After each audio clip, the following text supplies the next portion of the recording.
In 1930, the World Cup was a gamble. No guaranteed audience, no global broadcast, and teams crossing oceans just to play. Today, it's a planet-wide event watched by billions.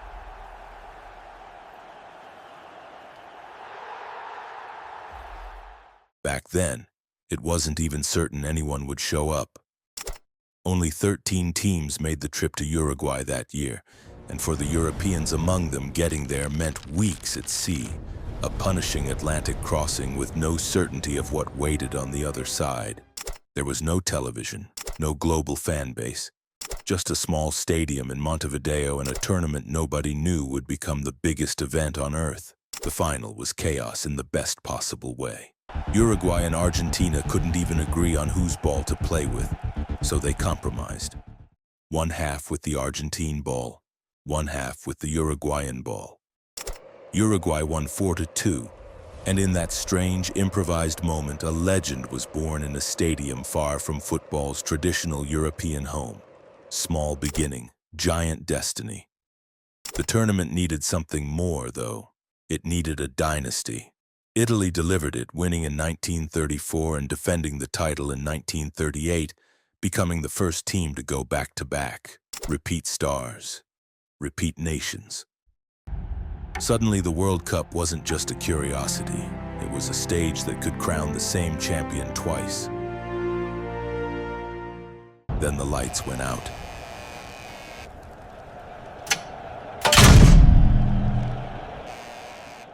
World War II froze the tournament in history for 12 long years, the trophy sitting silent while the world fought a very different kind of battle. When the World Cup returned in 1950, it returned to Brazil, and Brazil expected a coronation. The Maracanã Stadium, a colossal bowl built to hold nearly 200,000 people, filled with a nation certain of victory. Instead, Uruguay won 2-1. And in that instant, the roar of 200,000 people fell into a silence so total it became legend. They call it the Maracanazo, and it became more than a scoreline. It became a national scar, a wound that Brazilian football would carry for generations, and a myth that grew larger with every retelling. 4 years later, the World Cup proved it could crown underdogs too. In the 1954 final, remembered as the Miracle of Bern, West Germany defeated a Hungarian team so dominant it was considered nearly unbeatable. The message was clear. On this stage, giants could fall. Then in 1958, something else entirely arrived. A 17-year-old named Pelé, bursting onto the world stage with a talent that seemed impossible for his age. He didn't just help Brazil win. He changed how the tournament was marketed, remembered, and mythologized, turning football into a stage for living legends. By 1962, when Brazil won again, it was clear the World Cup was no longer just a surprise machine. It was a factory for icons. England's triumph on home soil in 1966 added another iconic final to the archive. But the real turning point came 4 years later in Mexico. 1970 was the first World Cup broadcast in color to television sets around the world. And what viewers saw was Brazil's legendary team, playing football that looked less like sport and more like art in motion, their yellow shirts blazing across screens that had, until that moment, only ever shown football in black and white. This was the instant the World Cup stopped being just a sports event. It became a visual global festival. What followed was 2 decades of pure drama, each tournament with its own unmistakable flavor. West Germany, 1974. Tactical, disciplined, ruthless on home soil. Argentina, 1978. A title won under the shadow of military rule. Triumph and tension tangled together. Italy, 1982. An unexpected, joyful surprise. And then 1986, Diego Maradona carrying Argentina almost single-handedly through one of the most mythic individual campaigns the sport has ever seen. Style, politics, superstar energy. Every tournament, a different flavor of drama. By 1994, the World Cup wasn't a niche football event anymore. In the United States, it became something else entirely. A global television product, hyper-packaged, corporate-branded, and worth billions.